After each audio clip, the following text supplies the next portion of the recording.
This is our third stop here in Iceland. I guess I'll take off my sunglasses as I'm not a movie star. We're at the main Lutheran church. This is the second tallest building in Iceland now. It used to be the tallest, but just a few years ago they built another building that is in fact taller than it. One of the things you might note is that it still has, despite its great eccentricity and beauty, the same basic design as other Icelandic churches. And I'm going to wander around the front here, so stay tuned. Christianity came late to Iceland, as did most things. Settlers came to Iceland from Norway and points east of here. There were some Scottish settlers, there were some Danish settlers, but mostly it was Norse settlers. Don't park here at the Hall Grimskirkja. I know I'm mangling the pronunciation of that horribly.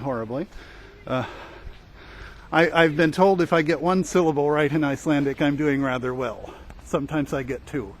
But this is the primary church. As you can see, it's very modern, very new in its construction.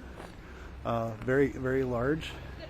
In the front we have, if you see off in the distance there, a statue of Leif Erikson, and I will wander closer to that in a little bit.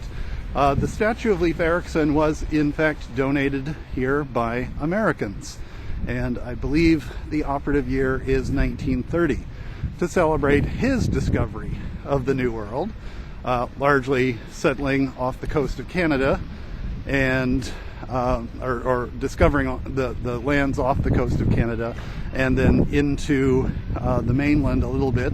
There are, of course, various people in Minnesota who claim that the Vikings made it in so far as there. It's entirely possible. It is not probable, but it is possible. And here we have the main front leading all the way up here. The principal religion is Lutheranism. Evangelical Lutheranism is the Church of Iceland. It is in communion with the Anglican tradition around the world, so there is no significant Anglican presence here in Iceland. I will sort of stand here and try to give a little bit of a placing shot with me in the background, or with the church in the background and me here in front, so that you will know that in fact I am here. The Church of Iceland was, of course, Catholic when all of Western Europe was Catholic. In fact, the Catholic settlement here began before the East-West split in 1054. We have Christianity arriving in Iceland variously in the 900s and 1000s, and then the bishops began to arrive after the East-West split, so we might appropriately call them Catholic bishops, but there were no Protestants at that time in the 1100s. Then as the Protestant movement began to go through Europe, there was a tug of war in many countries, including Iceland, and one of the bishops who was at the church out in Skalholt, which I visited yesterday, and if I can drop in a picture of that for this video, I will.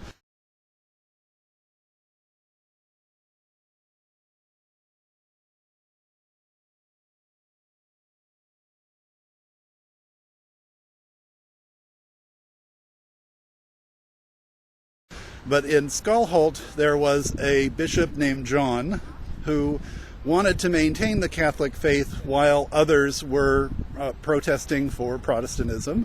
But to show the kind of Catholicism that was here, he and his two sons, yes, Catholic bishops were not supposed to have sons, were beheaded.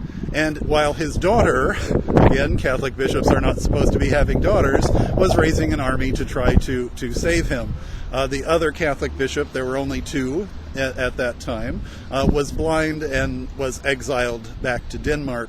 And then after that, Luther's Protestantism held sway here. and it has been fairly consistent ever since. Catholicism was reintroduced to Iceland a couple of generations ago, and if I can drop in a picture here of the cathedral that they've built, there is a Roman Catholic cathedral on the other side of Reykjavik. If you sort of look in that direction, you can't see it, but it's on another hill, not quite as tall as this one, with a central tower, not quite as tall as this one back here. And it has a school. So we have not a great diversity in terms of numbers, but we do have diversity in terms of the different groups that are permitted in Iceland. There is religious tolerance and religious freedom. There are Buddhists, there are Muslims who are building a mosque, the first mosque in Iceland. There are a number of other Protestant groups besides the Lutherans. There are the Roman Catholics. There's a very small Orthodox community here.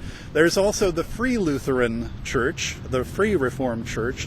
If you walk straight down this road here, you'll come to a place called the Pond, and on the pond is a small church compared to this one, which is a free church, which broke away from the state religion that we have. And if I can drop in a picture of that into the video, I'll drop it in here.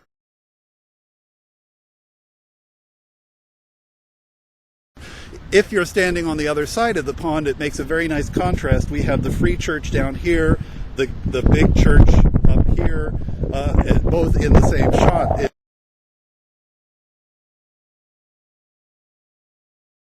So you can see both the similarities and the differences all in the same one. But I'm going to go in the church here now, and I don't know whether or not I'll be allowed to shoot video, but if not, I'll try to drop in some photographs.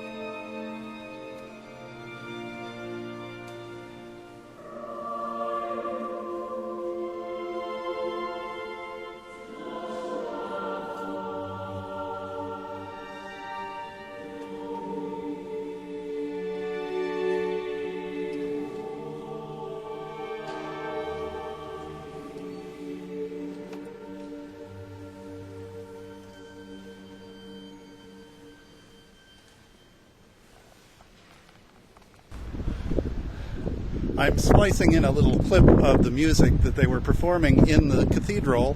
It is the Festival of Sacred Arts program that is taking place in there now, so I can't shoot any kind of video in there and talk to you about what's going on inside the church. I'll drop in a couple of photographs here as well in the video. You can see it's done in a very plain, but we might call it pure style.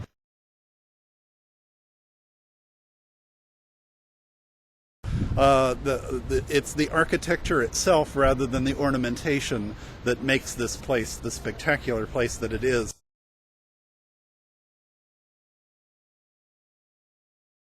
And if you could pick up any of the music on this small video camera, I apologize for the audio, but it was magnificent. It filled the entire space.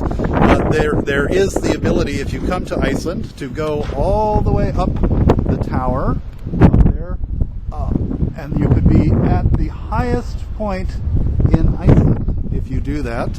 There is a little bit of a line there today, so I'm not going to stand in line to do that as I've done it in previous times, but I do recommend it highly, and I hope that you've enjoyed a little bit of the tour of Iceland with me here, and I will see you in the next video.